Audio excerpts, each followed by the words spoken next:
Tipo de vara en fibra de vidrio para mar. La medida es 1,65 más 60 centímetros de cabo, equivale a 7 pies.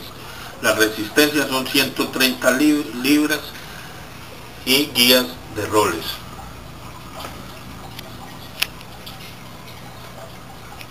La otra referencia es en fibra de vidrio para mar. La medida es 1,60. La resistencia es 50 libras. ¿Sí? Una tercera es en fibra de vidrio, 2 metros de roles para 50 libras. ¿Sí? Cabo metálico.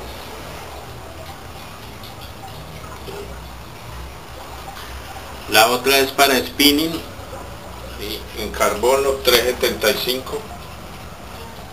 Fibra de vidrio. Perdón, en fibra de vidrio, 25 libras. ¿Sí?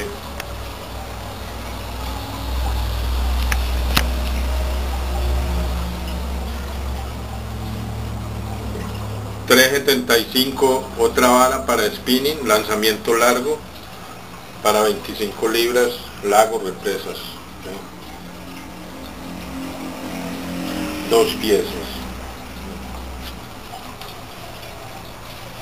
La otra es una vara en carbono, ¿sí? De spinning, 1,90 para 12, 15 libras, ¿sí? 2 piezas.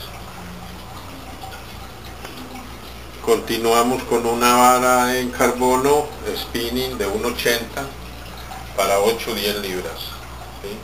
2 piezas.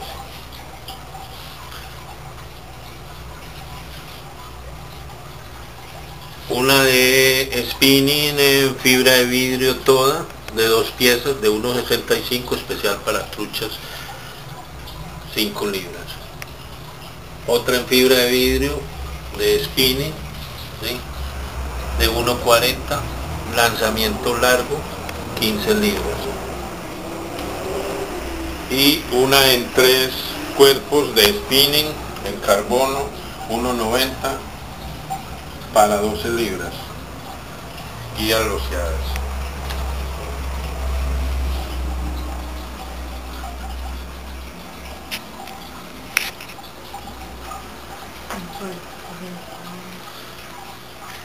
Todas estas referencias son fabricadas con tecnología americana, hechas acá en Colombia, con una especialización de una experiencia de 30 años en el extranjero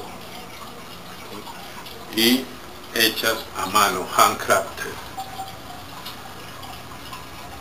con garantía de reparación. Son las únicas varas en Colombia que tienen garantía de reparación.